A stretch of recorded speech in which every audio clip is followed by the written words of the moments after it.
Sobat Maestro, sesaat lagi kita akan bersama-sama mengikuti program Hidup Sehat Pilihan Kita. Selamat mendengarkan.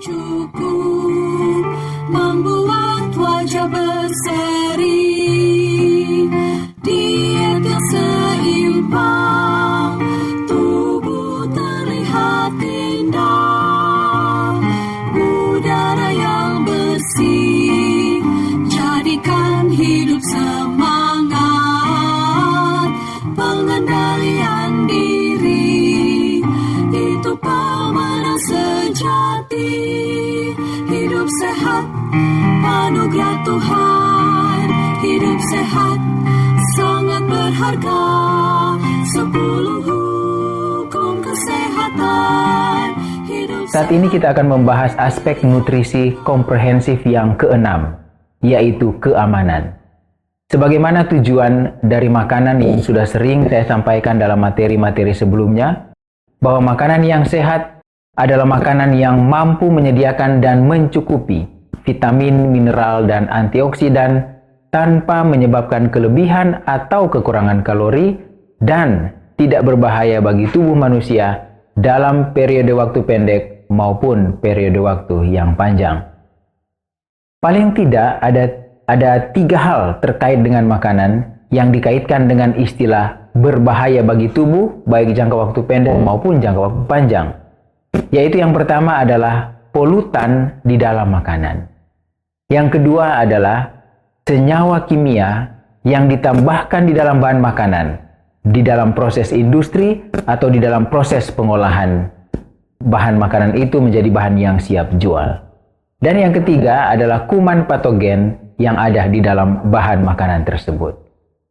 Pada saat ini kita akan membahas semuanya, tetapi akan lebih fokus kepada polutan yang ditemukan pada bahan makanan atau pencemaran dari polutan, terutama pada bahan makanan hewani.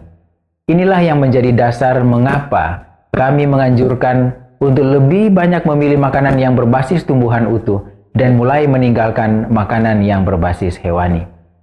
Pembicaraan saat ini akan fokus terutama pada merkuri yang ternyata ditemukan pada tubuh ikan atau yang ada di dalam jaringan otot atau daging ikan. Tahun 1859, Ellen G. White memberikan sebuah testimoni yang sempat dicatat.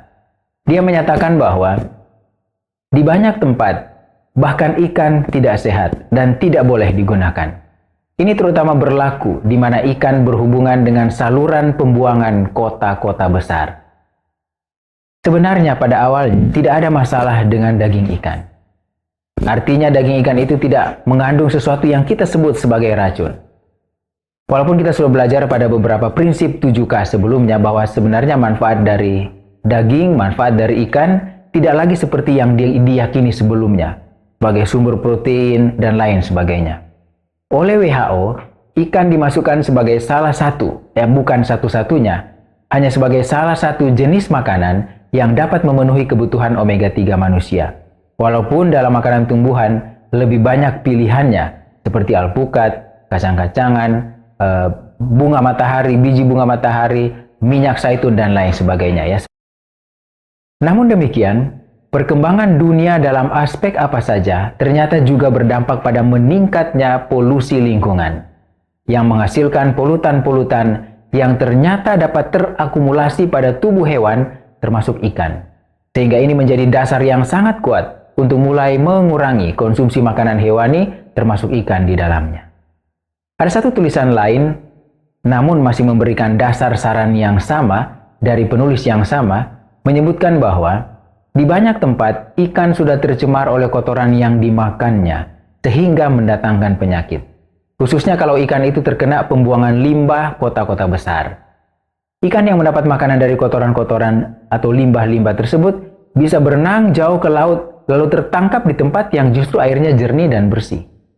Jadi kalau ikan itu digunakan sebagai makanan akan membawa penyakit dan kematian bagi mereka yang tidak menyangka adanya bahaya itu.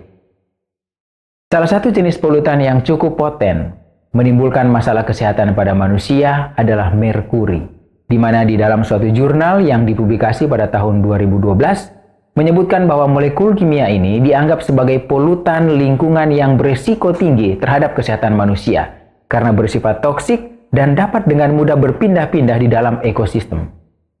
Publikasi ilmiah dari Supriyan dan kawan-kawan menyebutkan bahwa kontaminasi merkuri dijadikan penelitian karena merkuri merupakan logam berat beracun yang paling berbahaya keberadaannya dibandingkan dengan logam berat lainnya. Logam merkuri ini termasuk dalam logam yang tidak diregulasi oleh organisme air, sehingga logam ini terus-menerus terakumulasi oleh jaringan organisme makhluk di air, sehingga kandungannya dalam jaringan akan naik terus sesuai dengan kenaikan konsentrasi logam dalam air. Dan logam ini hanya diekskresi sedikit sekali. Sementara itu, guru besar dari Universitas Sumatera Utara, Profesor Sul Alfian, dalam disertasinya menyebutkan bahwa semua komponen merkuri yang masuk ke dalam tubuh manusia secara terus-menerus akan menyebabkan kerusakan permanen pada otak, hati, dan ginjal. Dari mana awal keracunan merkuri ini diketahui?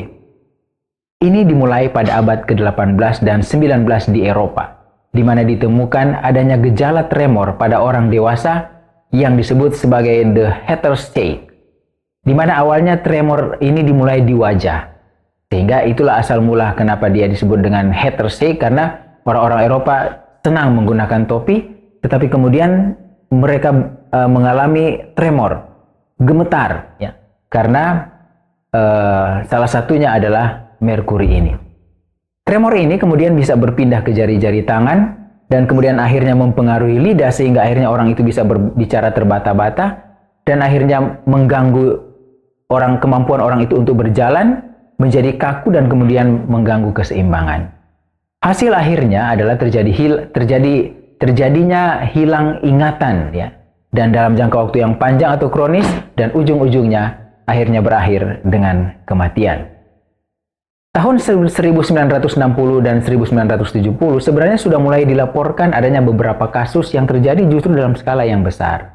Namun baru tahun 1971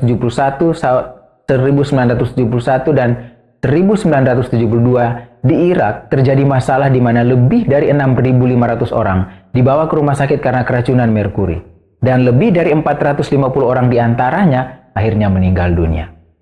Selanjutnya, lebih terkenal lagi. Saya yakin bahwa Bapak dan Ibu pasti pernah mendengar atau justru membaca tentang Minamata disease yang menyebabkan keracunan pada anak dan dewasa karena konsumsi ikan di sekitar Teluk Minamata, dan ternyata air di sekitar Teluk Minamata itu sudah terpolusi dengan merkuri yang cukup tinggi dari industri yang ada di sekitarnya. Dan inilah yang menjadi awal merkuri dikaitkan dengan ikan, Minamata disease.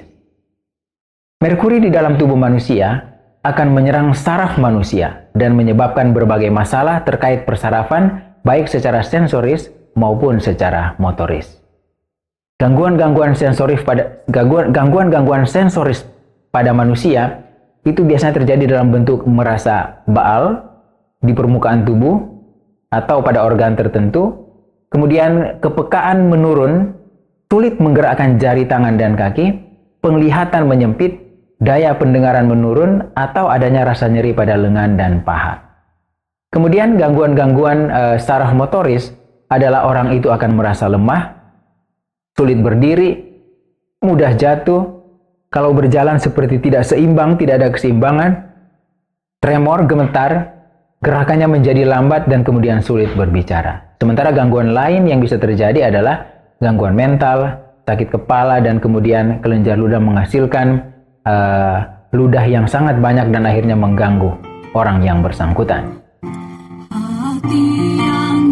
Sobat Maestro, Anda baru saja mendengarkan program Hidup Sehat Pilihan Kita. Terima kasih atas kebersamaan Anda. Istirahat yang cukup membuat wajah berseri, diet yang seimbang, tubuh terlihat indah, udara yang bersih, jadikan hidup semangat, pengendalian diri, itu pemenang sejati.